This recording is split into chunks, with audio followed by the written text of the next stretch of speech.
আমাদের যিনি বর্তমান সরকার, ওনারা বলেছিল সবার আগে বাংলাদেশ, সবার আগে বাংলাদেশ আপনি মুখে বলেন, আর সীমান্তে যখন মানুষ মরে তখন আপনার বক্তব্য এবং কাজ হলো সাংঘর্ষিক। এই জন্য বক্তব্য এবং কাজ যখন সাংঘর্ষিক হয় তাদেরকে বলা হয় মুনাফিক।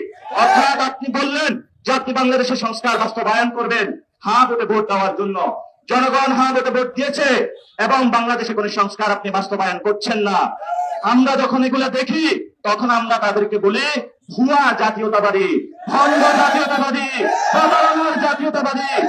যদি জাতীয়তাবাদী হতে হয় তাহলে প্রথমে আপনাদেরকে বাংলাদেশের মানুষের পক্ষে দাঁড়িয়ে সীমান্তের মানুষদেরকে আপনাদেরকে রক্ষা করতে হবে।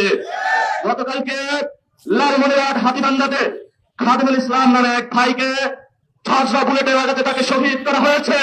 সেখানে বিএসএফ বক্তব্য দিয়েছে, তাদের তাল মিলিয়ে বাংলাদেশের যে বাহিনী রয়েছে সীমান্তবর্তী তারাও বলেছে সে নাকি গরু চোরা চালান করতে গিয়েছে। বাংলাদেশের কোন মানুষ গরু চোরা চালান করতে পারে না, পারে না, পারে না। গরু চোরা চালান করে ইন্ডিয়ান বাহিনী, গরু চোরা চালান করে সেই গেরুয়া বাহিনী। খাদিমুল ইসলাম ভাই গতকালকে উনি সীমান্তবর্তী ওনার সংসারের উনি ধান উৎপাদন করে, ওনার ঘরে চাল আছে। সন্তান তাকে জিজ্ঞাসা করেছে, বাবা আমি চালটা কি দিয়ে খাবো?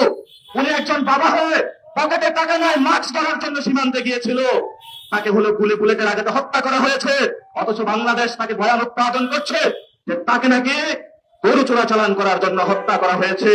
2 দিন আগে আমি কসবা সীমান্তে গিয়েছিলাম, সেখানে হলো